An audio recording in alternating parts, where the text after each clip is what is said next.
I mean, look, he's the kind of guy, just understand the psychology, right? He's the kind of guy where if he thought, and again, I'm not saying this is what happened. I'm saying just talking his perspective. If he thought he'd be beaten fair and square, he'd say, all right, and he'd pack up, he'd go home.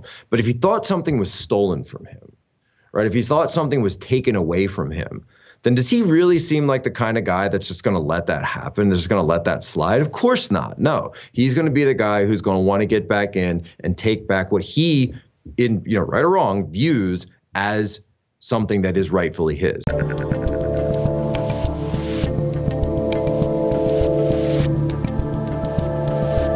I'm Dave Rubin, and joining me today is a former Navy intelligence officer, the senior editor at Human Events, and the author of the new children's book. I've got it right in my hand right now, The Island of Free Ice Cream, Jack Posobiec. Welcome to the Rubin Report. Dave, I am so excited, and I just can't hide it. We're going to talk all about the fact that there's no such thing as free ice cream today. You know, I've known you, we met once in person, you've done the show once before, but I know you mostly through Twitter. And if you would have said to me a couple of years ago, you think Jack Posobiec is going to write a children's book? I'm pretty sure I would not have had that on my list. But at this point, where we're at in the world, it's like pretty much anything's possible. This is proof of that, I think. Yeah, when they reached out to me, so it's with Brave Books.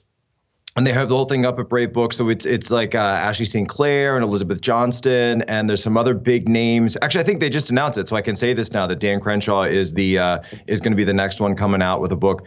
Nice. That was something we were like, don't say it yet. We're still, getting the ink is just getting dry, everything, et cetera, et cetera. But yeah, we can announce that now. And what it really is look, when you walk into, and it's a big thing for me too, right? You mentioned a couple of years ago. Well, a couple of years ago, I wasn't a father, right? I didn't have my own kids, right? I wasn't looking at life differently. I was just, it's go, go, go, man. Hey, you go back even, 10 years, I'm in the Navy, I'm deploying, I'm doing this, I'm doing that. I'm not thinking about that stuff. I'm thinking about me, right? Yeah, right. It's when you're younger, your life is more centered on yourself. That's just how we are. That's human nature. But, as you get older, and then we do have kids and you start thinking being more socially minded, more broadly minded, more, you have more of a widespread outlook on life, and you start to think, well, wait a minute, what about what's going on here? What's going on there? How are we doing this? How are we doing that? And when you walk into one of these, commercial bookstores lately, Books A Million, Barnes & Noble, I swear it's like the first book I see, it's always this table that's set out, and it's children's books, and every single one of the authors, their last names is either a Biden, Obama, a Clinton, or a Harris, right? Mina Harris, the niece.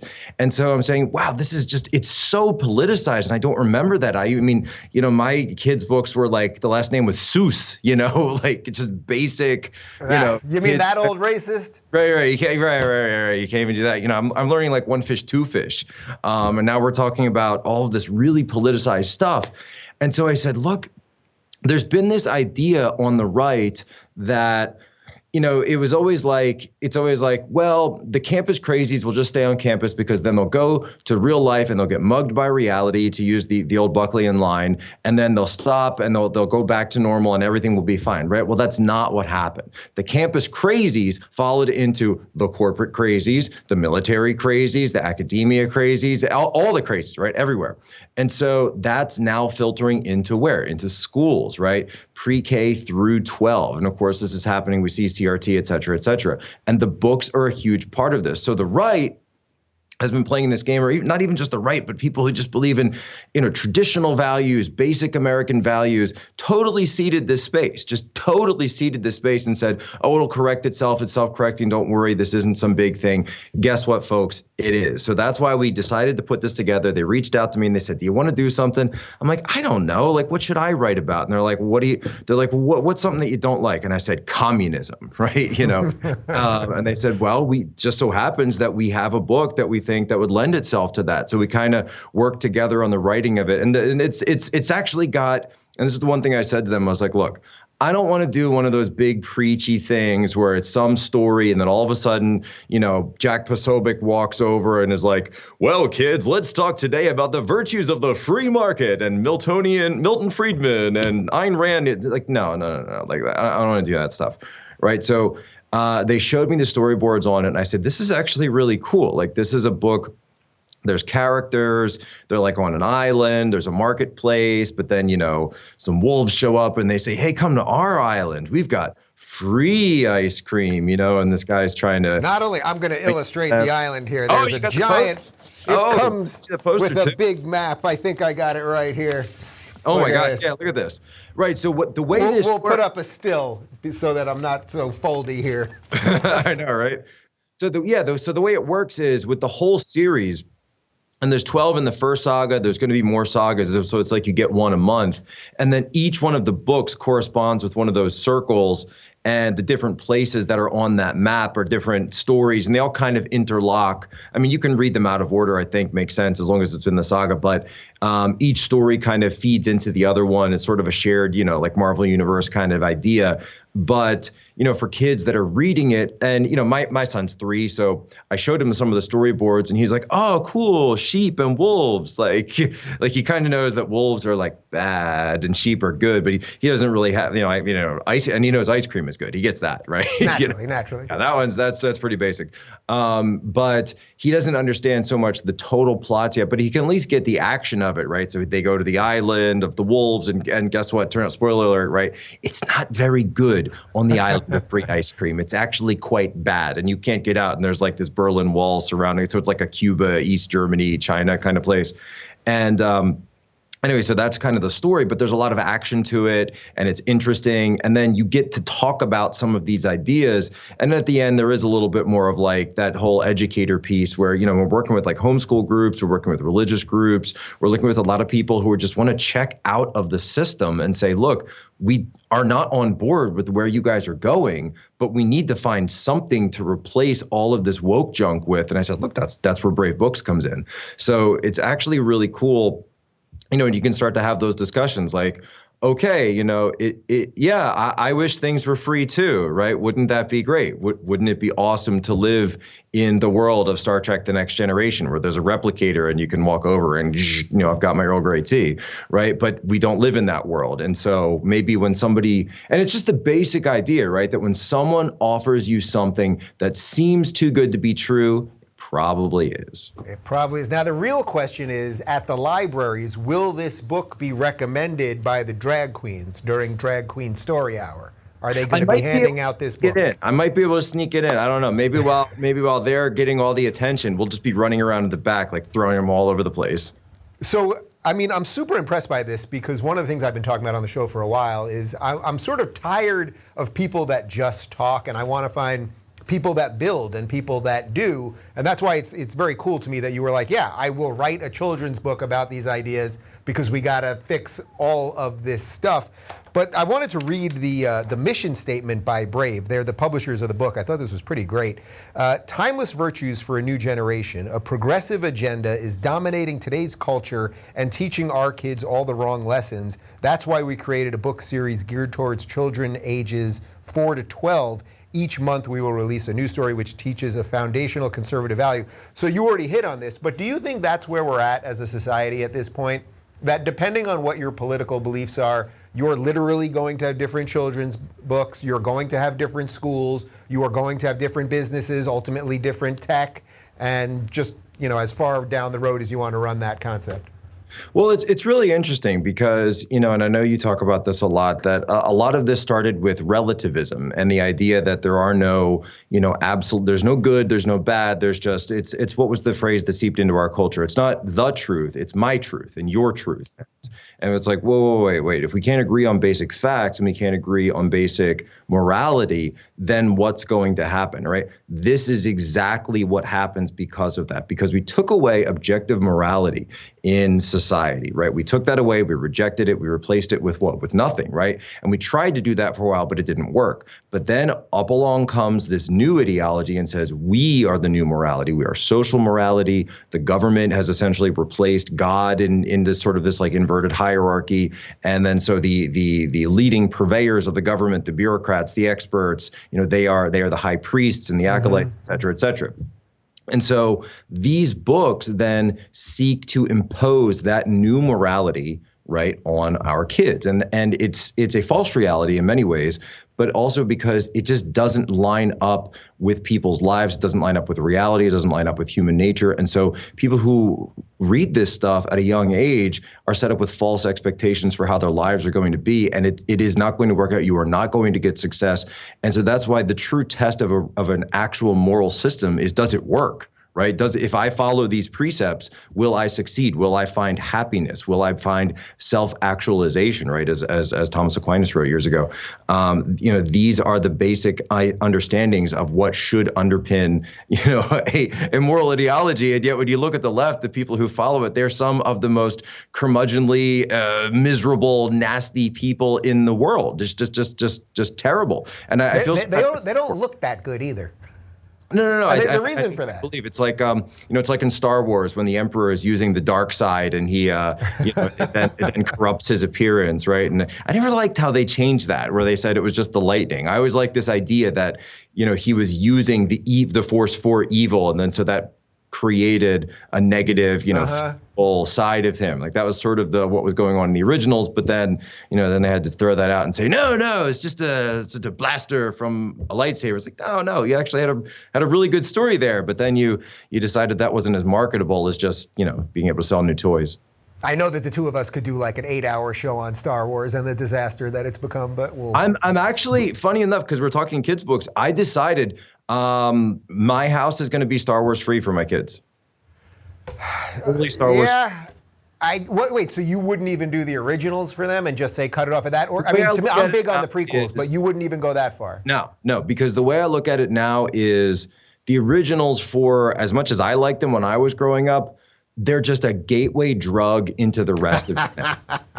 Right. And so that they hook you like a drug dealer. Right. So Lucasfilm is the drug dealer. They say, hey, look at these movies. They're so great. They're so good. And then you come in and then by the time you get to the Woke Awakens or whatever the next one that comes out is, you're like, wait, where am I? This is not where I started. And you even actually had Marshall Lucas, which I thought was amazing. Marshall Lucas, who was the original editor of Star Wars and Empire, the ex-wife of George Lucas, after he divorced her, he kind of writes her out of the story. The Force is female, right? What about Marshall Lucas? Not so much. And so she comes out and says, these aren't movies. These are made by people who have no idea what Star Wars is. There's no morality. What is this? There's like some girl who shows up and she just has force powers because, and then it's never really explained. She's a clone. Well, no, she's not a clone. She's the daughter of a clone. And that makes sense for some reason. She said that after she watched the prequel, she went into her car and cried because it could have been so good. And we ended up getting what we got. And so I don't think you mean the prequels there. I think you mean the last three, not the prequels. You mean the last three, right? Phantom Menace. Oh, she cried after the prequels too. After seeing the Phantom Menace, yeah. But that was at least Lucas, Right, but that's the thing, is that the original Star Wars movies were made by sort of a committee in a sense, right? Where Lucas sort of came up with this, he took elements, of course, from like Dune and Flash Gordon and these, Joseph Campbell, this idea of the monomyth, the hero's journey, right? And so he's picking all that together, and then he had some of the names, right? He had some of that stuff together, but it was really Gary Kurtz and Marshall Lucas on the editing side and a bunch of people that were brought in by Fox that said, hey, George, we're going to take your story that he was trying to do this whole Vietnam War thing and like make it this like very like top heavy kind of like really heady material kind of deal, and said, they're like, yeah, we're just going to make this like good guys versus bad guys, George. So, I know you don't like that. And he was like, oh, you guys don't know what you're talking about. So, well, we're just going to go in a little bit of a different direction. Well, look, I assume this is going to do extremely well. So your obvious next move is to be the next Star Wars. It will recreate Star Wars. Bigger than Star Wars. Yeah. Altogether. All right. Moving on from Star Wars for just a second. There's a lot going on in the world. Look, I thought that Biden was going to... Is there some news? It's been so boring here in D.C. Oh, right. You're in D.C. too. We should talk about that. But look, I thought Biden was going to be a disaster. So I'm really not surprised by any of this. I suppose if I'm surprised at any level, it would just be like how quickly everything became awful. But the general awful state, I'm not surprised by. Where do you grade this thing at the moment? I mean, just as we're starting this, Biden just said that 98% of us have to be vaccinated, otherwise we'll never get back to normal. As he was getting his booster shot from the vaccine that he said, if you got in the first place, that, you know, we'd all be okay with. Yeah, that's actually right. And I'll break a little news on here, and I'll hold this back from from Twitter and everything else before we can do this, because actually, just as you and I were preparing to get on here in the pre-show, I got a text in from someone who is a currently serving U.S. official at the White House, who said that statement, that number, that 98% came from a briefing from Dr. Fauci about a week ago that was being had. And my question is, if I would go back to that briefing, and I'll respond to them after this and say, was that talking about herd immunity? Because I remember the last time I heard this, herd immunity was like 75, 80% was the idea. And that also that herd immunity should include people like myself who have natural immunity, because I had real COVID. I had like knocked me on my butt. I'm eating Vietnamese pho for a week and watching like bad TV shows because I'm just like half tired, half asleep the whole time. I mean, it sucked. Like, it's definitely not the flu, right? But I ate pho and a bunch of like Sprite, and I'm fine, right? I'm totally fine. It's like a year ago. And so I've still yet to have somebody come to me and make the convincing argument as to why natural immunity shouldn't count, right? And I think there's a huge portion of the population that is also wondering about this. Plus, you also used to have, and Glenn Greenwald's talked about this, that the ACLU used to be one of the leading organizations talking against vaccine mandates, because they actually pointed out that pushing vaccine mandates from a higher level actually drives vaccine hesitancy. Because what is it, right? It's the hammer, not the hammer, not the carrot, right? It's like you're demanding people do it, so you're going to initiate. There's going to be a certain number of people that say, "Well, I'm not going to do it just because you say I have to. Why should I?" Right? And it's of course the U.S. government hasn't ever done anything, Dave, that would call into question their trustworthiness and their veracity with the American people. I've never heard of anything. I don't know what you could possibly. No, I couldn't possibly think of. But are you somewhat shocked that if we were to question any of this stuff, like I'm very aware of this on Twitter, if we're to question the veracity of the vaccine, whether it's working or not, actually, as you know, because I think you were probably the first guy I texted the day before I went off the grid last day of July. What was the tweet again? What was the tweet? Well, in essence, I said that vaccine mandates are coming and they don't want you to know that. And I was banned from Twitter. Twitter later said it was an error, but I'm pretty sure I got that one right.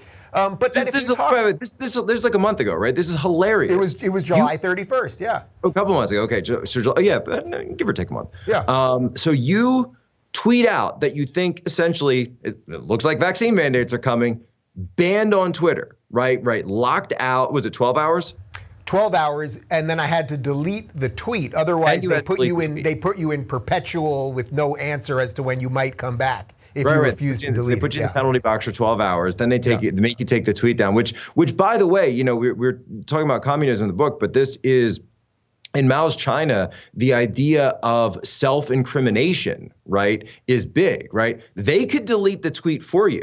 Right. I always bring this up with people. They could delete the tweet for you, but as part of your struggle session, you have to admit your crime. You have to admit your thought crime. You have to admit, I was a capitalist. I was an exploitative landlord. I spoke out against the Great Leap Forward, right? You have to admit that. And only if you believe your struggle session, this is the key. People don't understand, they use that phrase struggle session. You're not struggling against the people. You're struggling against your past self. Mm-hmm. And the idea is that you're purifying yourself into the new ideology. So I always think about that when they make you delete the tweet yourself. There's something very insidious about that, and the fact that it actually is a form of making you incriminate your own thoughts and your own words. But the fact is that you said this was coming, and I remember the tweet, the way you had worded it was like, you think this is coming, not like, I can prove this is coming. And yet, here we are talking about 98%.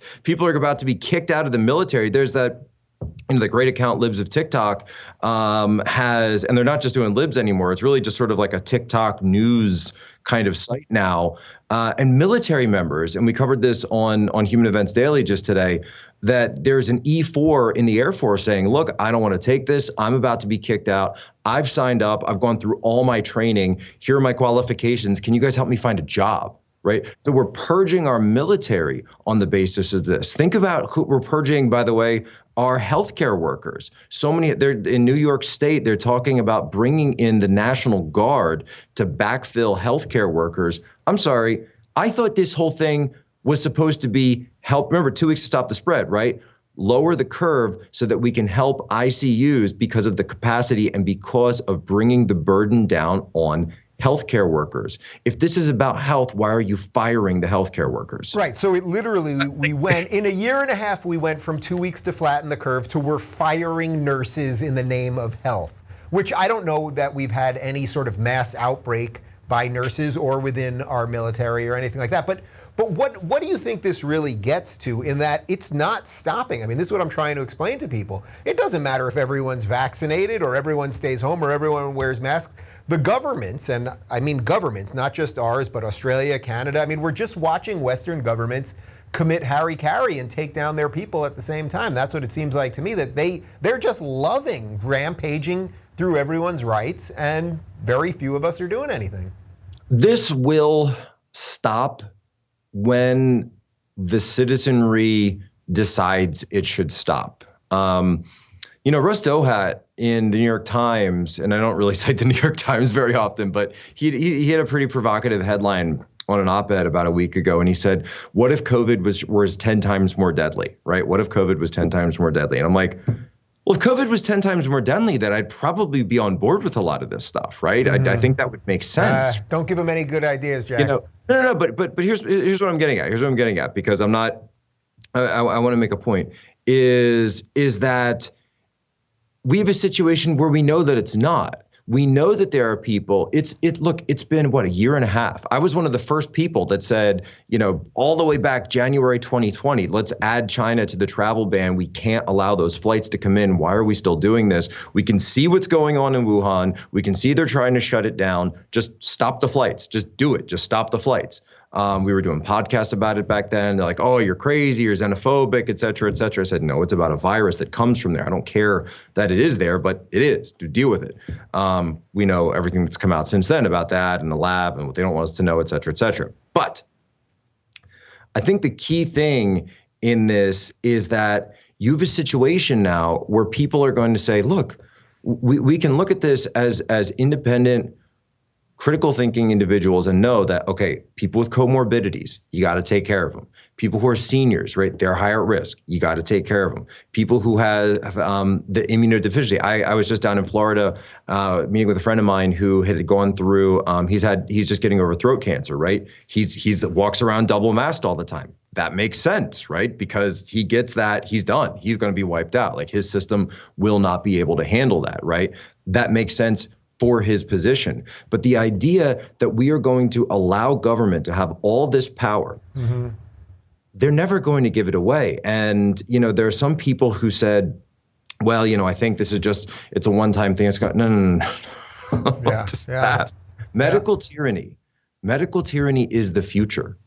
Right? This is never going to stop because medicine in our technology, our biotechnology is only getting better and better. Our government systems are only becoming more and more advanced. You're seeing the union now of government with Silicon Valley. So with technology, you tie in the biomedical aspect of that. And look, if you ever watched that movie Gattaca from 1997, it's happening, man. 5 years ago, I think it was Andrew Nichols and Ethan Hawke and Jude Law and Uma Thurman, and I think they just nailed it. You have two classes of people. You have the valids and the invalids, and we are rapidly, very rapidly running to a society like that. So what do you think is the driver of this? You're a bit of an expert on what's going on in China. I mean, did China release this and then basically convinced all of our governments to destroy themselves? Is that really the driver? Like, why is it that every time I open up Twitter, I have videos of Australian police officers and members of the army literally choking their own citizens in the name of health, or Canada closing churches, or all of the nonsense that we see here every day?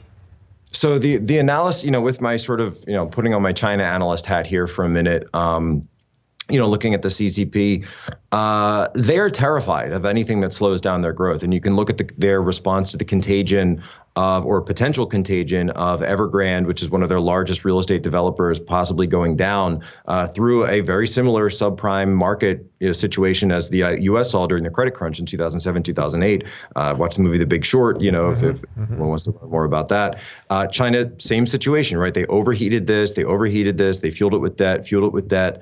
But what's interesting is a lot of the money, a lot of the investments that China was using actually come from U.S. pension funds. Why? Because you have organizations like BlackRock and Blackstone that are putting U.S. dollars, U.S. money into Chinese investments, right, in China. So one interesting thing that China is doing right now in the CCP is they're bailing out these firms partially, where they're only bailing out the Chinese liability side of it. But for the U.S. side, because a lot of these are joint ventures, for the U.S. side, they're letting the contagion spread. It's the exact same situation that we saw with COVID-19. And somebody actually had an analysis that was pretty provocative in relation to the Wuhan lab. And they were wondering, is it possible, because we're now seeing all these variants, right? There's all these different variants coming out, and it's this variant, that variant, but we don't really know where the first variant was, right? Because we don't have the data internally when it comes to China. So we just sort of arbitrarily started naming these with the Greek alphabet. And so some people have suggested that what if, in those crazy videos coming out of China early on, like what was people knocking, falling down and stuff. And so the theory was, is it possible that the original variant of this thing was actually a lot worse, right? Is it possible that that variant was a lot worse? That's what was knocking down people in Wuhan and some of the other cities, but then it was a mutation of it that got out.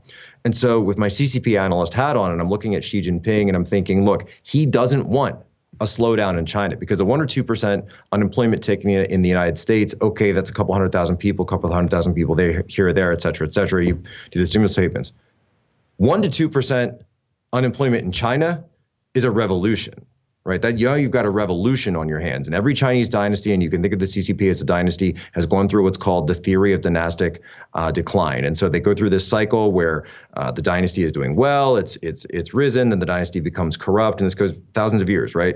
And then the dynasty becomes corrupt, they lose what's called the mandate of heaven. And one of the ideas that they see as an omen or a precursor of losing the mandate of heaven is famine, pestilence, and disease. So that's why very early on, the CCP, of course, they're an atheist organization. They're not Christian. They're not believers. But one of the first things they said was, this disease is a virus from hell, a demon from hell. Why did they specifically use that language? Because they were framing themselves as being on the side of heaven, and the demon as being on the side of hell. That goes back to this sort of like this idea of the theory of dynastic decline. And so I think really what the thought was, all right, we have this thing inside China. We know that it's circulating. We know that it's mutating. We know that bad things are happening. Why should we be the only ones who take the hit? Why shouldn't the rest of the world have to take the hit too? So then, do you think they're thrilled watching these Western nations do to their citizens what they're doing? I mean, we're helping them do it, right? Whatever it is that they want to do.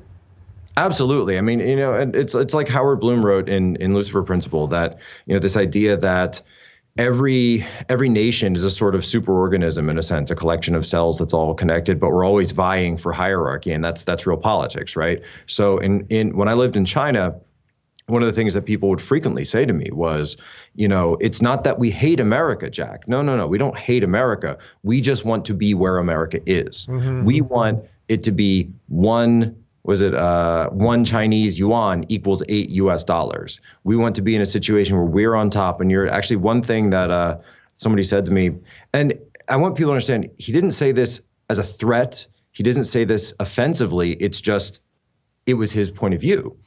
It was what he wanted for his country. He said, I want to be in a position where someday rich Chinese families are adopting poor American children. Yeah. And that's just how they see it. Do you think there's any force in America at this point that can stand up to this? I mean, fairly certain it's not this administration. Like, if anything, we're just pushing it all along. Well, you have a situation in America right now where there's this idea that, if you go back a couple of years, and I've been sort of like teasing out this theory for the past couple of months now, right? I call it the axis of authoritarianism, right? So if you go back to the 1990s, Battle of Seattle, right? Antifa is like against globalism and against China and against all of these different things, and they actually wage war on the WTO summit there in Seattle. Seattle's a large international port because of its proximity to Asia and Russia, that they didn't want China into the WTO because they said their authoritarianism will come into the United States. And, it's like, Jack, you're like Mr. Anti-Antifa. I'm like, well, there's some truth to that. I think it's just that Antifa got co-opted, but that's a different story. But when you see what happened was there was this idea, and even if you talk to some of the British interlocutors from the 1980s about the negotiations over whether or not they would adhere to the treaty about giving Hong Kong port back to China in 1997, which they eventually did, one of the leading theories of the case was that they would be able to use, they said, well, we have this liberal democracy and we have capitalism and we have financial capital and this free market system. And the more exposure that we can give communist China to our system, it will make them more open, more transparent, more liberalized, and eventually make them a democracy, right? That's what's going to happen. And this was the whole, like if you go through back to the 90s, that's what everybody talked about. When is China going to become democratic? And you look at the history of Tiananmen Square, and certainly, they had a point where it seemed like it might be on the cusp of happening. My theory, though, is that the opposite happened because the Chinese Communist Party went through the Tiananmen Square massacre. They went through, and this is the key difference between the fall of communism in the Soviet Union and Tiananmen in China. In the Soviet Union, in Moscow, the soldiers refused to fire on the citizens when they were protesting. They refused. In China, the tanks rolled. The tanks rolled. We've all seen it, right? We don't even need to go through any more of that. And so this created a situation where the regime was then able to stay in power. But they also realized that they couldn't just keep the people in abject poverty because this created too much of a mishmash. They were going to have this foreign direct investment that had been started in the 1970s. So what were they to do? So they embark on this new strategy where they have corporate power from the West and they have the authoritarian regime of the CCP on top. And so what it created was a new type of government that really hasn't been seen on the face of the planet since, the time of the great, mercantile empires of the past, where they said, look, there's going to be no democracy, there's going to be pure authoritarianism, but we will allow a market to operate underneath us as long as you don't threaten our political power. This is what the CCP became. So American elites, when they would go over, American politicians or congressional delegations, and I would see them when I was in Shanghai, when they would come over, they would say, wow, your guys' system is really good. You don't have to worry about any of that free speech stuff. If you want a high-speed rail, maglev, you just knock down all the houses. And what about the people? Get rid of them. Move them away. Who cares how long they live? You live here 100 years, 1,000 years. Who cares? Your village is in my way. Oh, if you want to build the Three Gorges Dam, well, just flood all those towns. Who cares? Let's build a giant lake. We need this because progress is the only thing that matters to us. And so you take those two forms and put them together, it's intoxicating. It is a form of absolute power. It is intoxicating. And my theory of the case is that in America, our elites, our ruling class, the 1%, whatever you want to call it, and if you actually look at it, the 1% of America, it's that phrase, right? It used to be in the Occupy movement, but the Chinese Communist Party, they're about 1% of the Chinese population as well. It's actually slightly less, but I crunched the numbers on it. And so it really is, what you have to do is you have to look away from the elites in society. But if you take, I guess you call them the deplorables or just the American people as a whole, the people that aren't making money, that aren't profiting off this system, and you put them together with, in China, the cognate would be the Lao Baixing, which means the old 100 names, the sort of like the same burgeoning middle class, lower class in China. They don't have a middle class like we do. You put that together and you say, hey, these guys are screwing you. These guys are screwing you. They're robbing you blind, right? They're all getting rich. One side gets the wealth, but the wealth doesn't trickle down in China because of their authoritarian system. The one side in the U.S., they're getting the wealth, but all you're becoming is a consumer, right? You get your cheap Chinese TV, you get your cheap cell phone, whatever it is.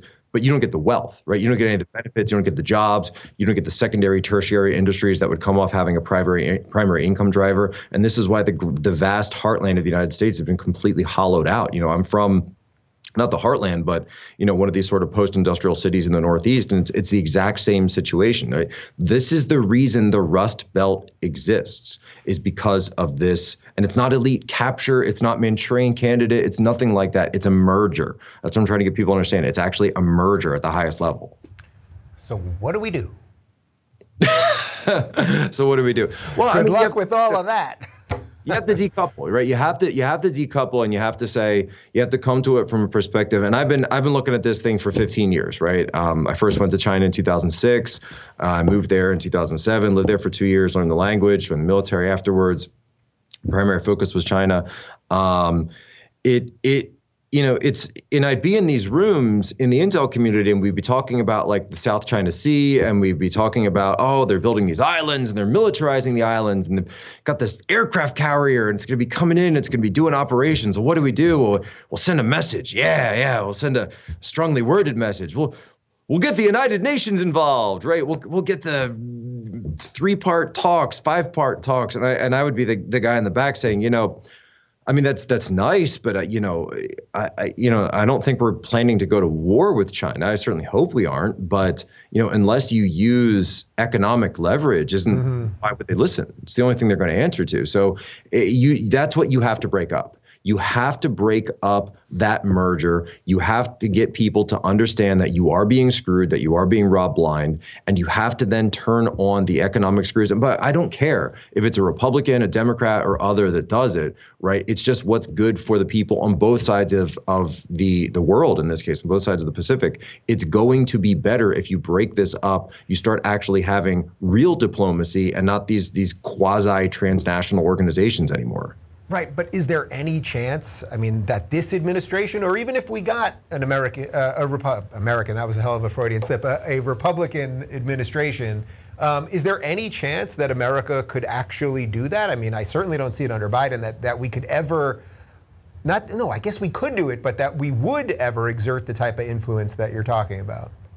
I think it's there. I think that economic populism is actually something that, if you look at it, and going back to what we were just talking about with the vaccine mandates, you're seeing a lot of this populist energy find and make strange bedfellows, right? Look, New York City right now, this past weekend, there was an anti-vaccine march by a group of MAGA supporters in Staten Island, but then there was also an anti-vaccine protest in Brooklyn by Black Lives Matter. Yep. And yet, if you listen to some of the things that they were saying, it was almost the exact same phrases. And yet, here are two groups that are supposed to be, in mortal opposition to one another, and yet they're both agreed that it is, and sort of not a you versus we, but it's an us versus, it's an up-down thing. It's not a left-right thing. And so I think the more people start to talk about economic populism, the less that people talk about some of these more caustic, politicized issues. I actually think that there are potentials for a coalition to be built across parties, across nations, of people coming together and saying, look, we don't want to be ruled by a transnational, elite anymore. We don't want it. We want to be countries again. We want to be citizens again. We want to have real diplomacy. France is standing up right now and kind of thumbing their nose at Biden. They pulled their ambassador, which is like the first time in history that I think that's ever been done. And I think in a sense, I think it's good because as the U.S., because the U.S. is losing its position, right? It's certainly losing its position as the global hegemon, if you will, then it's going to require alliances, and it's going to require actual diplomacy and sitting down with people that we want to have actual help with and mutual aid. You can't have any more of this, we're going to invade Iraq and you have to come along because we said so, right? Or else we're going to pull this, that, and that, everything. No, we're not going to do that anymore. It has to be actual mutually assured benefit. We always talk about mutually assured destruction. Why don't we talk about mutually assured benefit? Right. So what do you think that actually looks like from an American perspective? Like I've been saying for a while, as a kind of new guy to the right, if we can talk about things in that left-right paradigm, but I get it. It's top-down, really, or authoritarian versus liberty. They shoved you out.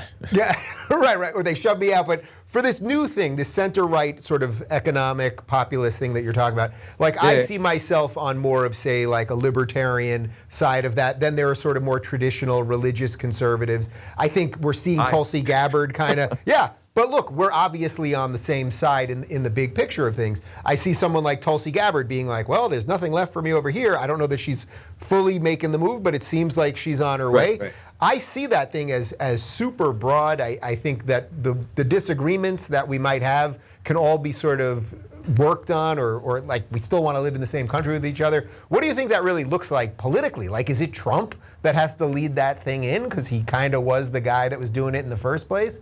Or has that ship sailed? Like, what does it actually look like? Yeah, that's the thing with movements, right? Is that movements are great, but ideologies suck, right? So, movements are wonderful because they're explosive, they're natural, they're living organisms of their own. But then ideology gets injected, and people try to codify it, and people try to quantify it and package it and sell it and all this stuff. And that it always sort of takes away from that spirit of it. You saw this in the spirit of 2016, where it was just this movement, this explosion of memes and energy and all things across the place. But I really do think that a lot of that energy is there. It's just moved. And, I do think that the Trump movement is part of it. You can't. And you can't remove Trump from the Trump movement, right? You just can't. And I know there's so many people who are like, oh man, I just wish he would, sit out 24 and let DeSantis take his turn. I say it's probably not going to happen. He's probably going to run. Just given his. You've been saying that, and I'm hearing from every somewhat insider that I know that he's running. Yeah, I mean, look, he's the kind of guy. Just understand the psychology, right? He's the kind of guy where if he thought. And again, I'm not saying this is what happened. I'm saying just talking his perspective. If he thought he'd be beaten fair and square, he'd say, all right, and he'd pack up, he'd go home. But if he thought something was stolen from him, right? If he thought something was taken away from him, then does he really seem like the kind of guy that's just going to let that happen? That's just going to let that slide? Of course not. No, he's going to be the guy who's going to want to get back in and take back what he, right or wrong, views as something that is rightfully his. And I think that's why wouldn't he think they just do it again, though? If that's what he believes, I think that is what he believes. Like, why wouldn't he think, has he done any of the legwork to fix the system that, he feels wronged him in the first place? Well, I do think you see some laws getting passed in 2022. And really, when it comes down to it, there were so many things that happened on the back of COVID that I don't think are going to be sustainable. I think that was something, and you're seeing a lot of it, attempt to be continued. But I think that a lot of these sort of, temporary measures that were held are not going to face the same type of scrutiny, because you really do see people that are very upset with it. You see people saying, look, this just doesn't feel transparent. It doesn't feel like the same type of system that we've had in the past, and they want to go back to it. So they're looking to their governors, particularly, look at Georgia, the amount of crap that they went through when they passed that law. And I know Trump doesn't like Kemp very much, but you got to admit that was a pretty good law. If from his perspective, he did deliver something that you should support if you are someone who's coming from that side. Now that being said, I'm personally somebody who I say, look, talking about the French. Let's take the French example. And what do the French do? They use voter ID. They use voting in person unless you have a specific medical reason, like you literally can't leave your house, right? Other than that, you're voting in person and you're voting with voter ID. I think that's great. I think that's fantastic. We need to know who's voting. It's a basic system of democracy, and something also, by the way, where I was actually talking to a French MEP last week. He was telling me they know the answers to their election. They have the outcome within like 2 hours after the poll closed, the entire country. And they look at the United States and say, what are you guys doing? Like, what are you doing? What is this? And so it's ridiculous. So I do think that there are methods that, going back to sort of my read on Trump, that there are things that he can put in place. And certainly, obviously there's certain states like California, they worry about that. Like, you're not going to win California there, Donald Trump. Maybe Virginia's in that bucket as well. I know some Republicans are going to be mad that I say that, but I don't know if Virginia is possible to win by a Republican anymore. But by the same token, I don't know that Florida is a swing state anymore. You look at the past few elections, the way the population's been moving, the way a lot of people, Hispanics in Florida broke for Trump, broke really big for Trump. I don't mean majority, but in a way that we haven't seen in the past. And so I think that there's a coalition for at least a Trump or a Trump-style candidate in Florida that would be pretty solidly red. So there's absolutely a pathway forward for that. And, like it or not, just as from an analyst perspective, he's definitely going to run. The real question, though, is, and I see nobody talking about this, is that if, let's say Trump runs and wins, right? And just what if he runs and wins, he can only do one more term, right? He can only do one more term, so he's out.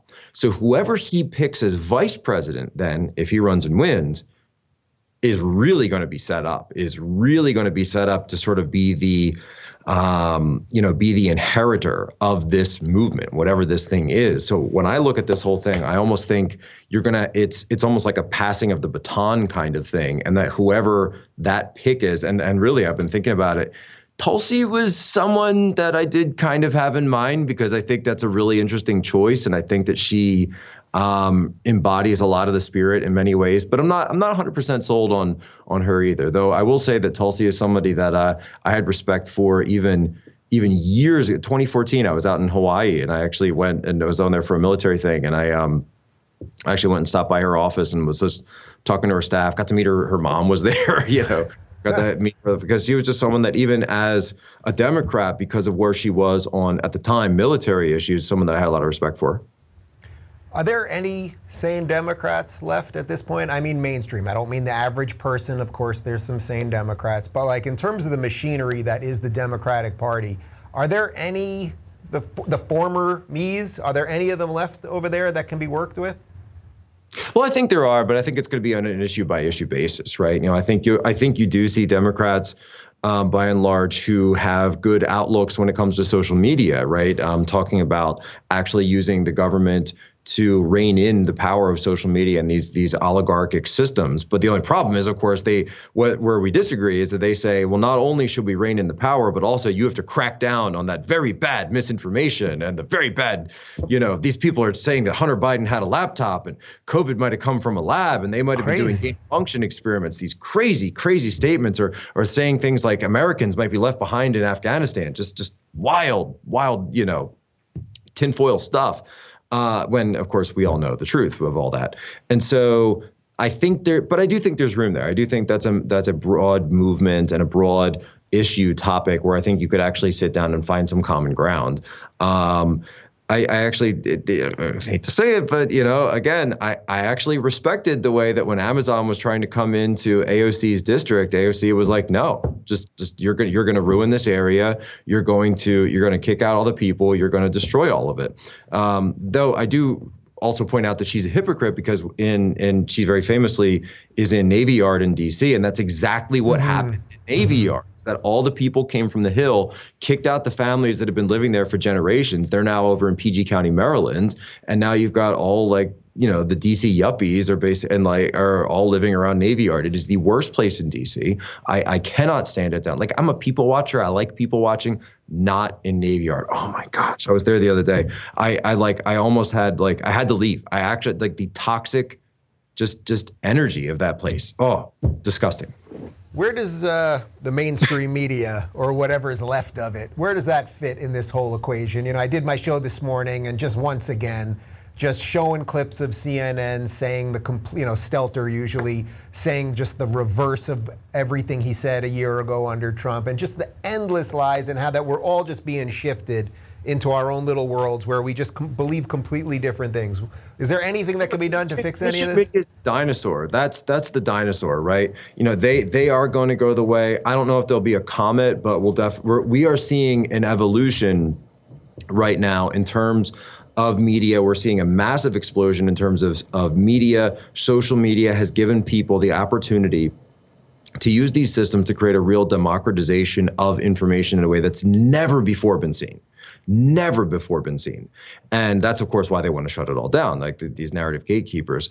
And so I don't foresee I don't know anybody under 40 who just goes home and sits down and turns on cable news the way they used to, right? I know people who say, I'm going to watch this specific show, and then I'm going to catch this podcast when I'm at the gym, and I'm going to listen to this audiobook. And oh, I love listening to Human Events Daily from Poso in the evening, right before I go to bed on my MyPillow, which is available at mypillow.com. 60% off with my promo I code. knew it. I knew it. Had to do it. I knew it was coming.